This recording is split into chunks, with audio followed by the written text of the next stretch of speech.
इसी के साथ मैं अनुमति चाहूँगा साहब से कि साहब की तरफ कैमरा घुमाया जाए। बुलाइए।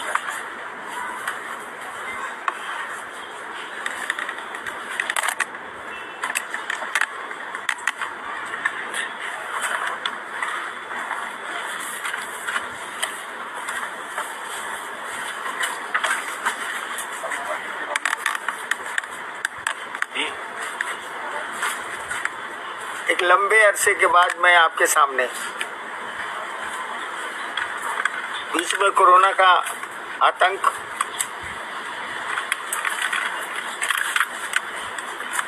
मन इस चिंता में पड़ा था कि पूरी दुनिया त्रस्त है, इसलिए बात करने की इच्छा भी नहीं हुई। शिव चर्चाएं तो घरों में जो होती हैं वो मेरे या आपके, वो तो चलती रही। पिछले बार मैंने कहा था कि मैं आऊंगा, लेकिन कमबख्त शरीर साथ दे तब तो। अभी भी बहुत साथ नहीं दे रहा, फिर भी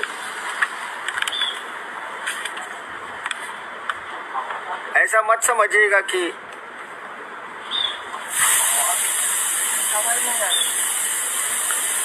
एकदम नहीं आ रही है।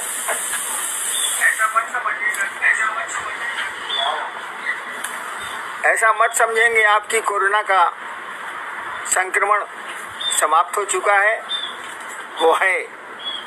और हमको आपको जो सरकार द्वारा निर्देश दिए जाते रहे हैं या दिए जाते हैं, उनका अनुपालन करना चाहिए। वो हमारी आपकी सुरक्षा के लिए। गुरु भाइयों और गुरु बहनों से भी मैं अनुरोध करूंगा कि सतर्कता नहीं छोड़ें। वो 2 गज की दूरी, मास्क है जरूरी, हाथों की सफाई ये आवश्यक है। शिव चर्चाएं होती रहेंगी, होंगी ही होंगी। हम आप रहे न रहे ये तो चलेगी। भगवान महादेव की चर्चा है, शिव की चर्चा है, ये तो अविरल है, चलती रहेगी। लेकिन अपनी सुरक्षा आवश्यक है। कोरोना में हमको आपको इसका ध्यान देना चाहिए और सरकार जो कहती है उसका अनुपालन करना चाहिए। क्षेत्रों से कुछ जिज्ञासाएं आई थी पिछले सप्ताह ही, जो मैं नहीं आ पाया, फिर कुछ आई हैं। मैं देखता हूं कि क्या जिज्ञासा आई है, मैंने देखा नहीं है।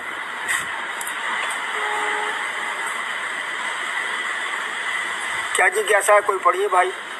आओ चले शिव की ओर, पेज नंबर 177 में साहब आपने लिखा है कि ऐसे में यदि प्रश्न होंगे तो चुंबक उत्तरगामी होगा, मेरे गुरु शिव होंगे। इस वाक्य का क्या अर्थ है? सोनी, झारखंड, भरतखंड, बिहार। भरतखंड का कौन स्टेट? बिहार। बिहार।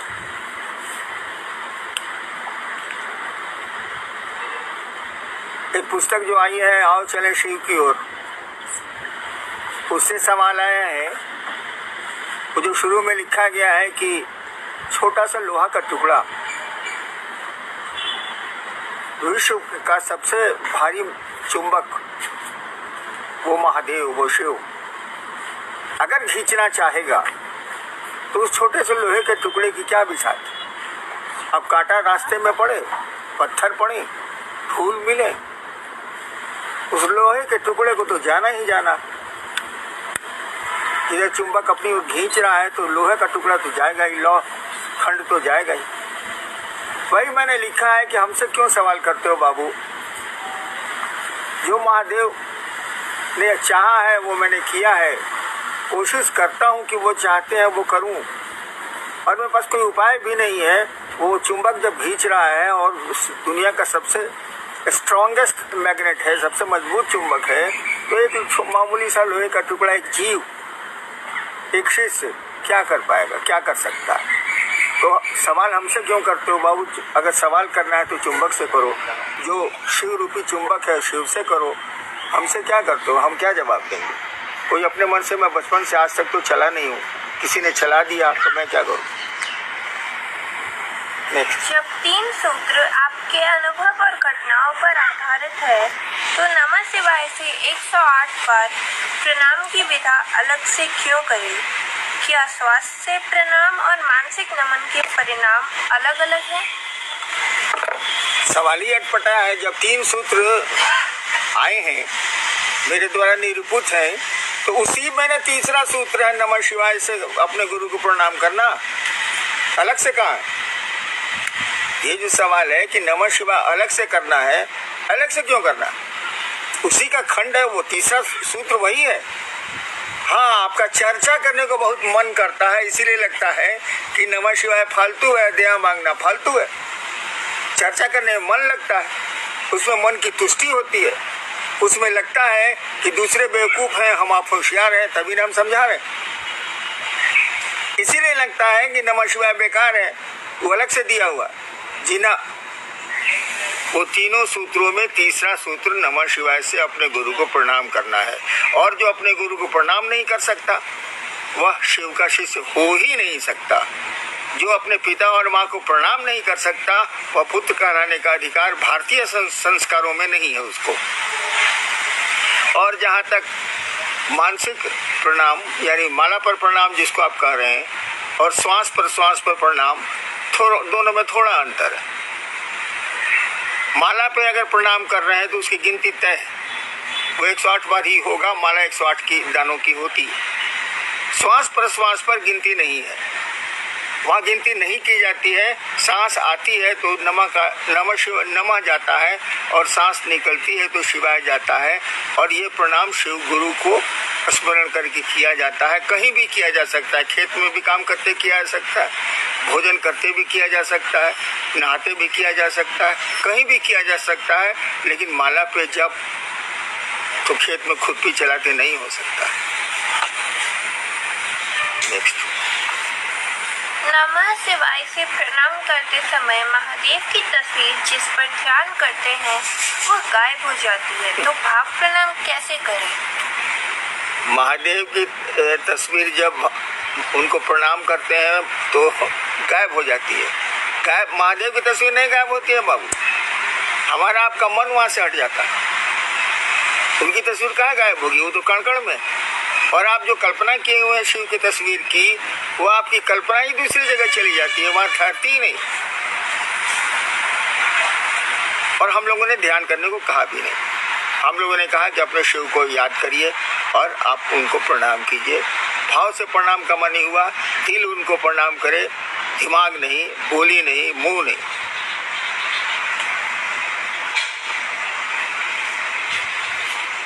आपने शिव को गुरु माना है, इसको कहना शुरू किया, उसके पीछे आपका क्या प्रयोजन था?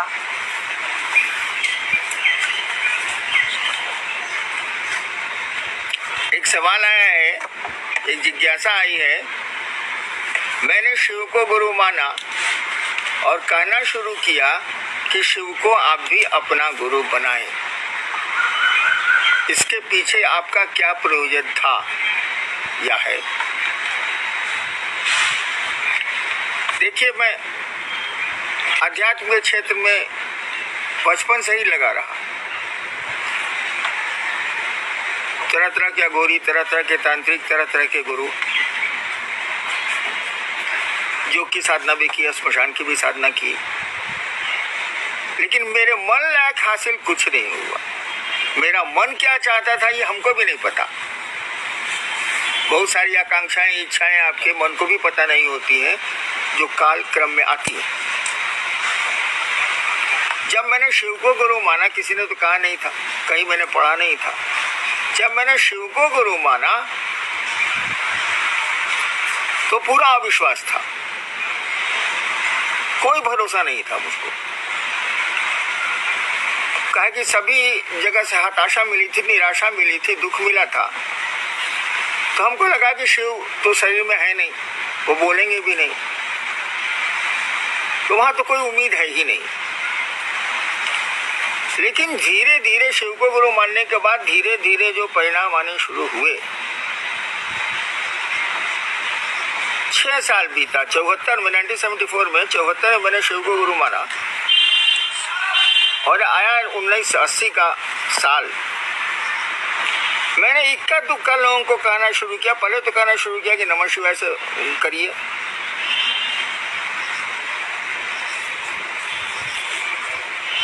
दो साल के बाद 82 में जब मैं मधेपुरा में मजिस्ट्रेट था, तब मैंने कहना शुरू किया कि शिव को गुरु बनाइए।